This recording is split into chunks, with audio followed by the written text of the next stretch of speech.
Hi Aries, welcome. This is your reading. Be open-minded, hindi halos lahat makaka-resonate. Piliin lamang. Thank you nga po pala sa mga nag-subscribe at sa mga bumabalik. And start na tayo.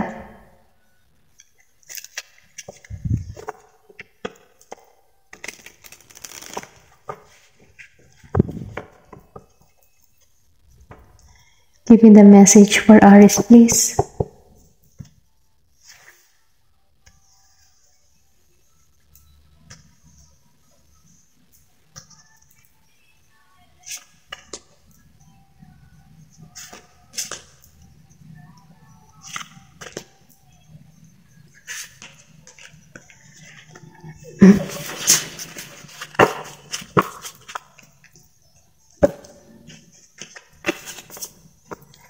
Okay, meron ka ditong Knight of Cups reverse. Excuse me. Excuse me. Lumabas si Emperor. Aries energy.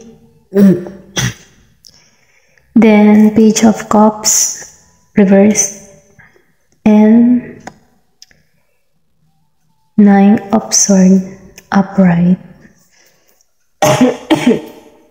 Excuse me po. Excuse me. Nakikita ko dito, Aries, meron ditong masakit na pangyayari, no? Pero ganun pa man, ano, pwedeng sabihin ito yung person mo, nasasaktan siya ngayon. Then, ikaw kasi ngayon inasa Emperor energy. Kumbaga, wala ka sa panahon ng, sabihin natin, wala kang oras sa mga sinungaling, hindi totoo, ganyan.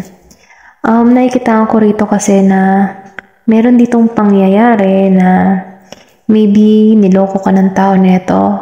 Ngayon dumating yung point na natauhan ka, okay? Nakita ko rin dito kasi yung person mo, no? Sa tingin ko ito yung person mo kasi ikaw kasi meron ka na ditong kumbaga naibangon mong muli yung sarili mo sa isang relasyon, meron ka ditong authority. Then nakikita ko rin dito na doon kasi yung power, willpower na naninindigan ka. Alam mo, nakapokus ka sa mga pinagkakaabalahan mo, sa goal mo, doon ka ngayon nakatuon. Kasi nakikita ko rin kung gaano ka ka-matured na tao. Nakikita ko rin na pinoprotektahan mo yung sarili mo sa mga toxic na tao, no? Hindi mo pinagbibigyan ng pansin, no? Yung mga tao na yon. Then, nakikita ko rin dito na meron tao dito, maybe yung person mo na nang-cheat sa'yo, okay? Nakakaramdam siya ngayon ng sabihin natin na nagpagkabalisa, okay? Kasi nakikita ko rin dito na nagkaroon to ng takot. Maybe natuklasan mo itong tao na to, so ngayon kinat mo siya sa buhay mo. Then nandun ka na sa kumbaga ikaw yung tipo ng tao na disiplinado ka at nakapokus ka sa iyong ginagawa. Ngayon hindi mo pinagbibigyan ng pansin itong tao to, nilayasan mo to, okay? Ito lang yung nakikita ko. Kasi kumbaga nakita mo dito sa tao na ito na hindi siya naging totoo sa'yo, okay?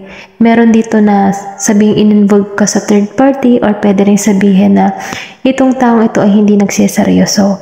So, ngayon natuklasan mo ito, okay? Then, nakikita ko rin dito na maybe itong taong ito, gusto lamang niya sa'yo ay, kumbaga, hindi siya naging bilang ikaw, Aries, ikaw yung tipo ng tao, gusto mo talaga yung family, yung talagang sigurado, family-oriented ka kasi dito. Kumbaga, gusto mo yung foundation ay matatag. Pero itong taong ito, yung person mo, hindi kasi siya, hindi siya katulad ng, mindset mo, no? Kumbaga, meron siyang, maybe kaya siya ganito yung kanyang inaasal dahil meron siyang issue nung kabataan niya na hindi pa nag-heal, okay? Then nakikita ko rin dito na itong taong ito ay, alam mo yun, parang wala bang pangarap. Kumbaga, nakikisimpat siya na lamang kung ano yung gusto mong mangyari, ganon. Wala siyang paninindigan.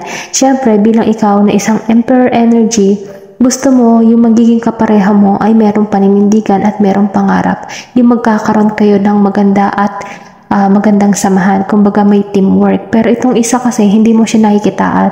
Para bang nagsasayang ka lang ng oras. Ngayon, dumating yung point na naninindigan ka. Kumbaga na obserbahan mo din tong tao na to. Kumbaga ginamitan mo siya ng logical, no? Nagkakaroon ka dito ng ng tamang pagkakalkula sa taong ito at nalaman mo kung siya ba talaga ay karapat-dapat sa'yo. So ngayon nakikita mo to na hindi to karapat-dapat sa'yo kaya inalisan mo to. Then itong taong ito, ngayon dumating yung point niya kasi nang-cheat siya sa'yo hindi siya naging totoo sa'yo. So ngayon itong taong ito, nabalisa, okay? Kumbaga, nare-realize niya na yung mali niya kasi napakawalan ka niya Alam mo yun? Kasi ikaw naging totoo ka at naging tapat ka sa taong neto pero ang sinuklin niya ay hindi, okay? So ngayon itong taong ito, masyado siyang nag-iisip, hindi siya masaya sa kinalalagyan niya, nababalisa siya. Then feeling niya, wala siyang direction, okay? Nakakaramdam tong tao na ito ng alam mo yun, nahihirapan. Maybe may person ka dito, Virgo, then meron ka din ditong Gemini and Pisces.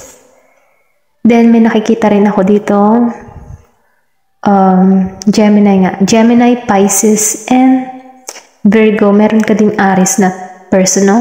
Then nakikita ko nito maybe birthday April 4 or March 4. Mga ganon.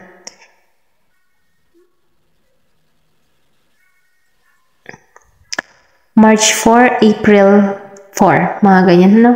Ito rin nakikita ko na maybe relate sa'yo din yung 4, okay? Then, nakikita ko rin dito na itong tao to ay nagkakaroon siya ng sabihin natin nagsisisi, okay? Nagsisisi siya, nagigilty siya sa ginawa niya sa'yo. Ayun, ito yung nararamdaman. Kasi hindi siya, gusto niyang bumawi, pero hindi niya alam kung paano. Kasi nahihirapan tong taong ito. Nakikita ko rin din itong taong ito ay, sabihin natin na dumating sa point ng buhay niya na ngayon siya sinisingil sa ginawa niya sa'yo, okay? Ayun nakikita ko kasi itong taong ito ay naging ng panahong nasa isang relasyon kanya. Hindi siya nanindigan sa'yo, okay? Parang nagloko-loko lang niya, okay? Hindi siya naging seryoso sa'yo. Then, nakikita ko rin yung iba nagkaroon lang ng one night stand, okay? Ganun lang yung niya, yung motive niya. Then, inalisan, okay? So, ngayon dumating yung point na itong taong ito, kinakarma siya sa kanyang ginawa sa'yo, okay? Kasi, tapat kang tao So, ngayon, matapang ka din. Itong tao to magsisi man, hindi niya alam kung paano siya lalapit sa'yo kasi kilala ka niya na napakatapang mong tao, okay? Tingnan pa natin kung ano pa yung mga mensahe para sa'yo. Or pwede rin sabihin na ano pa yung parating or ano pa yung mga sign.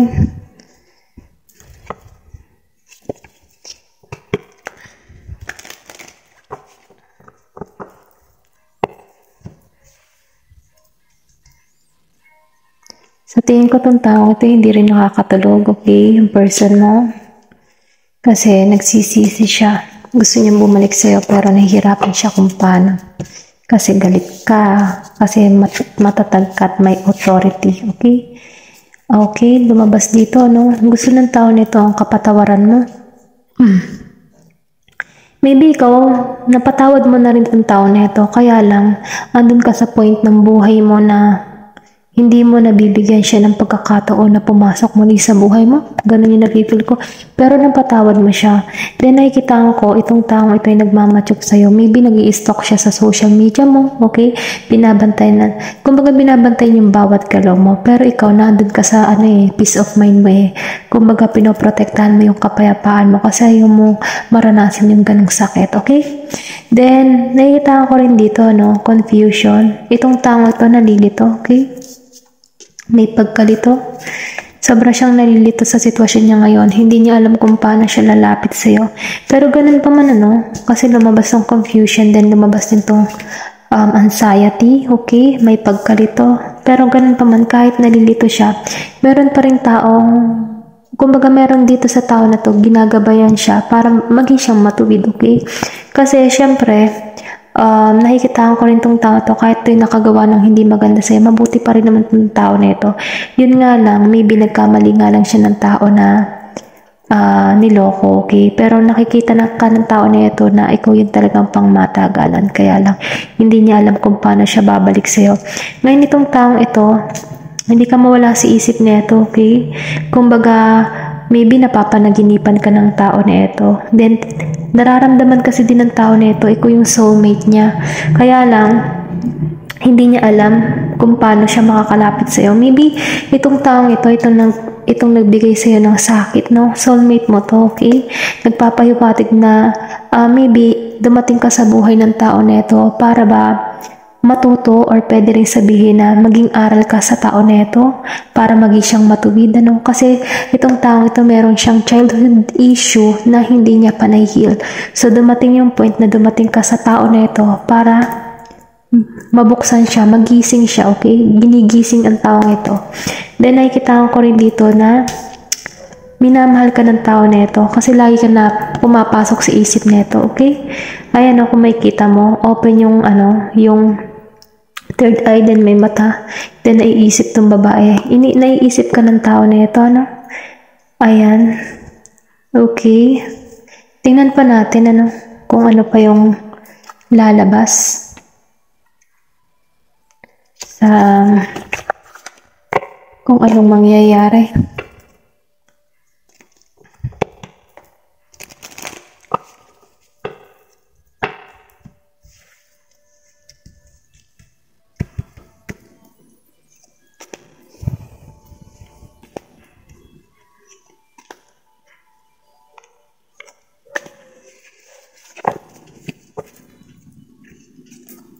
Okay, girl with snake. So, ibig sabihin talagang nagkaroon dito ng yung paghihiwalay niya dahil sa babae. Meron ditong isang babae, or pwede rin sabihin na itong babae ito yung nanira ng relasyon nyo, okay? Kumbaga, itong tao ito ginamit yung kanyang ganda, no? Or pwede rin sabihin na narcissist yung tao or yung babae. Okay, ito yung sumira sa inyong relasyon sa pagitan yung dalawa. Then, lumabas dito yung sudden change. Merong biglaang pagbabago, okay? Meron ka ding mababalita ang ikagugulat mo. Then, nakikita ko rin dito ng coffin. So, ibig sabihin, sinasabi dito na merong bagong simula. Maybe, babalik tong taong ito at gusto niya ng bagong simula sa iyo, no? Na magkakaroon na ng growth. Kumbaga, gusto niya yung malalim na may pagkakaunawaan, yung may pagbabago ka. Kumbaga dati, yung relasyon nyo ay magulo, or sabihin natin dahil meron nga ditong gumugulo sa relasyon nyo. Ngayon, tapos na yun, ito na yung nakikita ko. Dahil gusto niya ng pagbabago sa inyong dalawa, gusto niya ng bagong simula. Then, lumabas dito yung butterfly. So, ibig sabihin, meron dito ang pangyayari na magkakaroon kayo ng mag-i-evolve yung relasyon nyo, no? Kung bibigyan mo ito ng pagkakataon itong taong ito, meron ditong sabihin natin na meron panibagong yugto, no? Meron pang bagong simula. Then sinasabi dito na itong taong ito ay mag-heal. Kumbaga may heal na siya sa nung niya, yung kabataan niya, yung issue ng kabataan niya. Kung bakit nagiging ganun yung routine niya, Then nakikitaan ko rin dito na itong taong ito ay lalago, mag-growth, nagmamature na. Dahil sa pangyayari o sa paghihiwalay ninyong dalawa, nagkaroon dito ng realization itong taong ito. Then nakikitaan ko na ikaw talaga ang soulmate ng tao na ito. At ngayon, ito lang yung time na kumbaga, nung nawala ka sa buhay ng tao to, dun niya na-realize na sobrang mahalaga ka pala. Okay? Gusto niya ng bagong simula sa'yo. Then, gusto niya ng panibagong yugto sa inyong dalawa. Pero nasa sa'yo pa rin, no? Kung tatanggapin mo pa rin tong taong ito, ikaw ang tatanungin, hindi yan. Okay? Yun lamang, Aries, Thank you for watching, and love and peace.